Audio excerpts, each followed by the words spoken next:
Greetings, fellow moviegoers, and welcome to Movie Central, the place to talk about movies, TV shows based on movies, toys based on movies, games based on movies, and rides based on movies. I'm your host, Mr. CCS, and these are my pets, George the Gorilla, Carl the Dolphin, and Frank the Sea Turtle.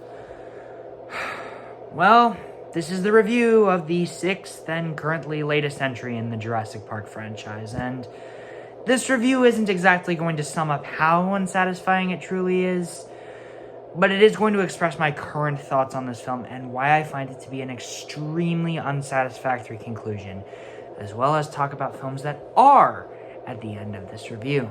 In the meantime, however, let's talk about the history. Despite the fact that it wasn't as much of a critical success when compared to the 1993 original, let alone the 2015 predecessor, Jurassic World Fallen Kingdom was an obvious hit at the box office. This, of course, meant that a third film in this reboot series would come to pass. By 2019, it was confirmed that some of the original characters from the first movie were returning, which included Sam Neill as Alan Grant, Laura Dern as Ellie Sattler, and Jeff Goldblum as Ian Malcolm, who already had an appearance in Fallen Kingdom, but only in a cameo, hence why I never brought it up. Also added back to the cast was Omar Sy as Barry, and the character of Dodgson from the original movie was also brought back, this time being portrayed by Campbell Scott. The film was set to release in 2021 to stay in line with the 3 years between movies trend that they kept for the first two films. But due to a certain pandemic, the film was pushed back a year to attempt to grab a bigger box office number. By mid-2021, we got our first teaser, which was absolutely gorgeous, and what I imagined the final movie would have been like. As more trailers were released, I saw some dark and disturbing imagery that made me believe that the franchise was going back to its original horror roots, and I was excited. Of course, the movie was released in the summer of 2022, and critics, disappointingly, were not kind to it. On Rotten Tomatoes, the consensus reads as follows: Jurassic World Dominion might be a bit of an improvement over its immediate predecessors in some respects, but this franchise has lumbered a long way down from its classic start. There is a lot of that sentiment that I disagree with personally, but I definitely agree with that last part. Despite that, the movie was a big success at the box office, grossing over $1 billion, the third movie post-pandemic to do so. However, after 2 years, has this movie held up in any decent way? I guess we're gonna find out. This is Jurassic World Dominion.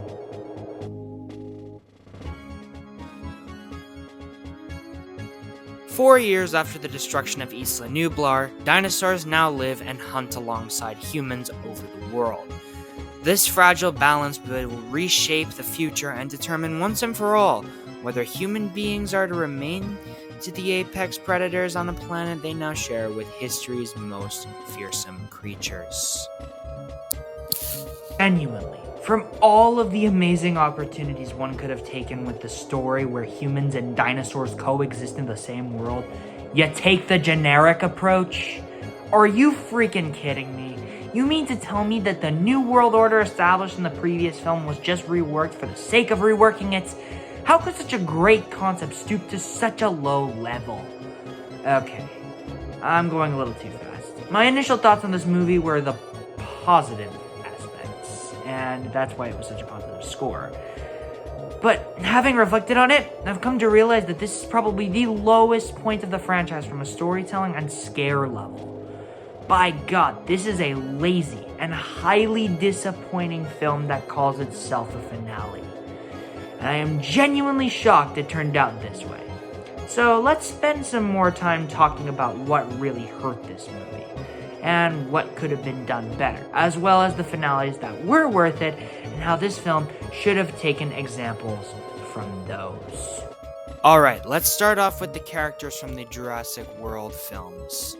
Owen, Claire, and Maisie are now a family, but the really disappointing thing about this whole dynamic is that it wasn't fleshed out well enough. We're told that Owen and Claire aren't married, and their relationship with Maisie feels very undercooked. There are elements of a good connection, but at the end of the day, we don't get a true sense of what their life is like together before she's eventually kidnapped by the villains of the movie. Chris Pratt, Bryce Dallas Howard, and Isabella Sermon do a good job with what they're given, but I don't really think there was enough of this, because while I do buy that these three would establish a family and call each other parents and daughter, I just needed to see more of them together and watch their dynamic fully come together smoothly. Unfortunately, the movie is concerned with creating new plot points as well as introducing new characters that we're also supposed to care about, along with the old characters that we actually do care about. Oh yeah, let's talk about the new characters. There are 2 new characters in this movie, both of whom are forgettable. So much, in fact, that I didn't bother to remember their names for this review. I remember one of them for making a genuinely frightening scene goofy when she just screamed right the hell out of nowhere. It's not even right when this raptor thing shows up. It just appears right when the scene is about to end. And she screams so long and so goofily, and it made little to no sense to me whatsoever. The other guy, I just remember being there, and that's about that. He does nothing at all significant to me. They bring back Barry, but he's only in one scene and doesn't contribute to the plot any more than that. That's all I gotta say about him. Now, as far as the 3 original characters go, well, it's great to see them again, especially Ian Malcolm with his trademark snark, and also Alan and Ellie getting together, being kinda sweet. This just felt like a marketing ploy, and it wasn't smartly used to push the story forward. It felt like Ghostbusters Afterlife, where the original Ghostbusters show up just for the sake of fan service, and while it made a movie I was already hating barely better, it didn't really serve any other purpose to the plot overall.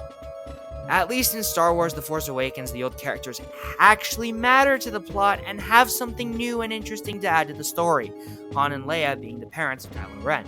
And at least in Spider-Man No Way Home, Tobey Maguire and Andrew Garfield's versions of Spider-Man helped the MCU Spider-Man through the death of May and defeat the villains. Hell, spoilers, Deadpool and Wolverine's use of cameos helped advance that film's plot as well. I don't know what it is with this one, but it felt so much cheaper and not authentic enough to include these 3 whatsoever. They did a great job with what they were given, but I still feel violently underwhelmed. Moving on to the villains, Henry Wu is taken from being an evil businessman to being just misunderstood and overworked, which was such a missed opportunity because the previous 2 movies established him as a straight-up evil mastermind. But nope, Hollywood sympathy fishing is back at it again. I guess there's that. The actual villain is Dodgson, and who's from the original movie, and to quote Dennis Nedry, nobody cares. Seriously, what else did he do than being generic and having temper tantrums and dying in a similar way to that of Dennis Nedry? Oh, nothing? I see. No need to talk about him anymore. Moving on to the dinos, I like Blue and Beta together strictly because Blue is the most fleshed out characters in this entire reboot series, and the way she gives birth to Beta makes sense. It would make more sense if the movie didn't say that Maisie's mother did the same thing, but I guess that's just me. Other than that, I don't have much to say about the dinos. I don't know, I guess it was cool to see the feathered raptors, and the T-Rex had some pretty cool moments. But the Gigantosaurus was a lame final boss, and the Dilophosaurs only had real one scene to shine.